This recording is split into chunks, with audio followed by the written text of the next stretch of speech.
Good morning. I'm Bob Rubin, and on behalf of all my colleagues at the Hamilton Project, we welcome you to our two-day summit addressing America's poverty crisis. Before getting into the program itself, let me say a few words, if I may, about the Hamilton Project. About 9 years ago, a group of us who cared deeply about economic policy got together and decided to support a policy project that would be analytically rigorous and evidence-based.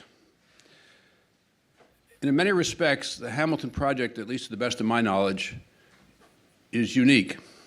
We are not an institution, but we are a partnership, a small partnership, of policy experts, former government officials, academics, and business leaders. And we're organized as an advisory council. And when you take that combination of areas of engagement, it does, I think, provide a distinct perspective to inform the work of our project. And our architecture is totally open. On each topic that we cover, we commission papers from around the country on the best people in the field, the best policy people and the best academic people. We do not endorse proposals, but rather we do, as we're doing in this summit, provide a forum for the presentation, the analysis, and the discussion, and then the promulgation of policy proposals. We work in partnership with the Brookings Institution, whose intellectual vitality is an important part of our life and contributes greatly to the work that we do. We support market-based economics, but equally we support government's vital role in providing the many functions that are requisite for success that the markets, by their very nature, will not provide. And a very good example is the subject of this summit, that is to say, combating poverty, which we view as a major economic objective.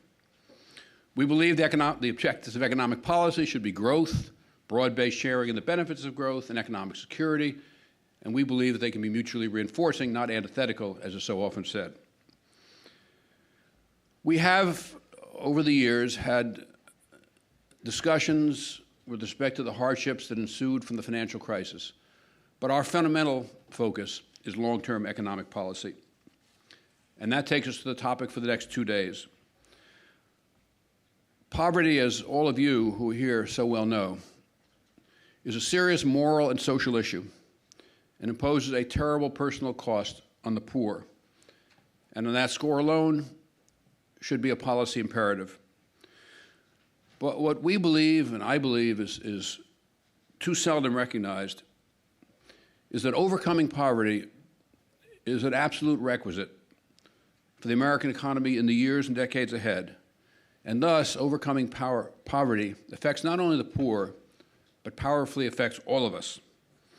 The social cost that could be saved and the productivity gains that could be reaped by overcoming poverty would make us more productive, more competitive, and a more successful economy. And that's particularly important at a time of historic transformation in the global economy.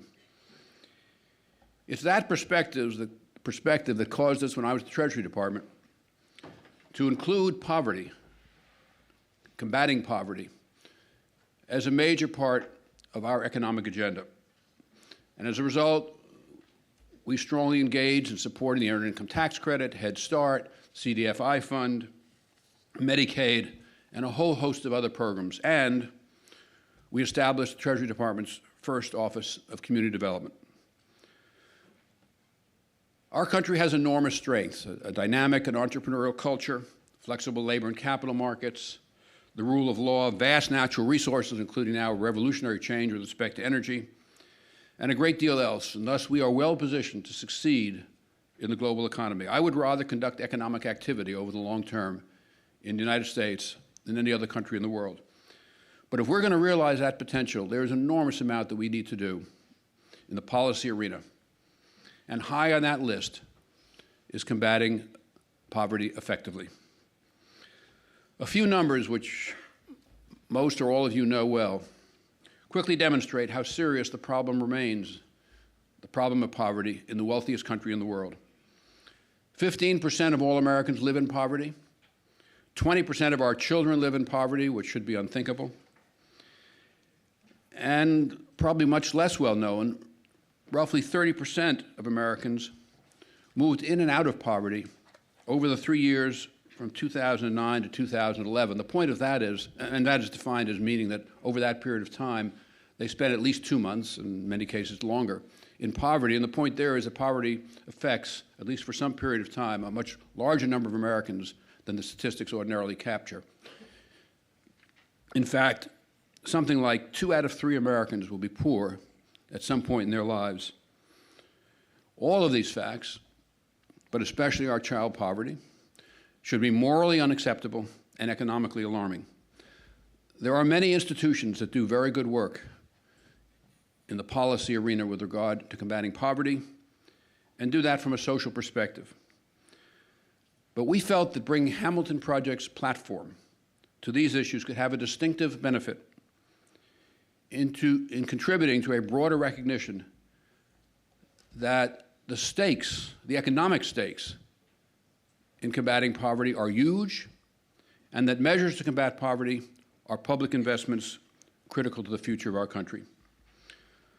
One impediment to moving forward on poverty and policies addressing poverty is the view by many people, badly mistaken, as I've just discussed, that poverty is not their problem, but only the problem of the poor.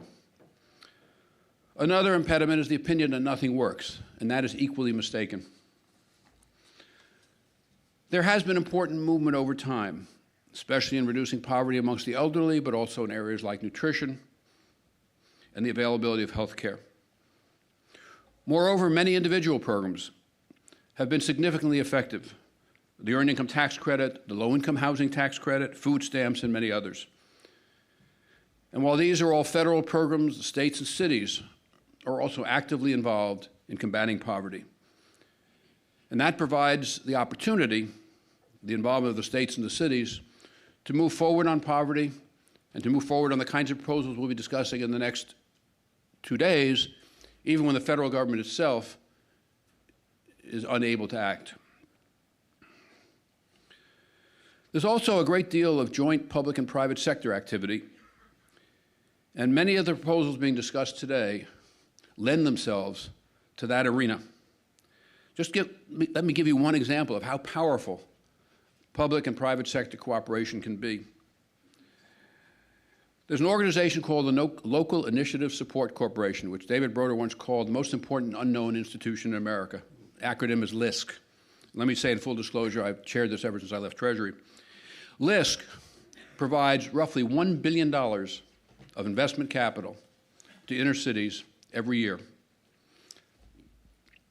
We can build on the many programs that have proven effective, and we can pursue creative approaches, which is the focus of this summit, to address both the ongoing causes of poverty and the more recent pressures from technological development and globalization on opportunities for the poor. But in order to realize the potential that gives our country for dealing effectively with poverty, and this is the key, requires political will, and that has been woefully lacking. Our hope is that recognition of the economic imperative to overcome poverty and recognition that measures to overcome poverty are public investments in the future of our country for all of us can make a meaningful difference. For today's discussion, we really have an extraordinary group of authors and panelists, as you have seen in your materials, and we are deeply grateful to all of them for joining us.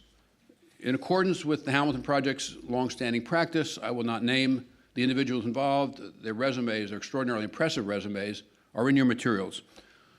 The one exception is our keynote speaker, President William Jefferson Clinton, whom I will have the privilege of introducing later. For now, let me note simply that he has been committed to combating poverty through all phases of his career. As president, he contributed, or he rather put in place, economic policies that contributed greatly to incomes increasing at all quintiles, with the greatest increases being for the lowest 20% of Americans, and to a significant reduction in the poverty rate and in child poverty. His work showed that effective government and sound policy matter, and we are deeply grateful that President Clinton will be joining us today. Let me close by thanking the three people that have developed the intellectual construct for this remarkable program and have brought it all together. Melissa Carney, Director of the Hamilton Project, Karen Anderson, the Managing Director of the Hamilton Project, and Ben Harris, the Policy Director of the Hamilton Project. Let me also thank the enormously talented and hardworking staff of the Hamilton Project, without whom nothing that we do would be accomplished. Let me now turn the podium over to the Director of the Hamilton Project, Melissa Carney, Professor of Economics, University of Maryland, active participant in the National Bureau of Economic Research, and Senior Fellow at the Brookings Institution. Melissa is going to discuss the framing for our two-day discussion, but let me also recommend that you read the introduction to the policy book.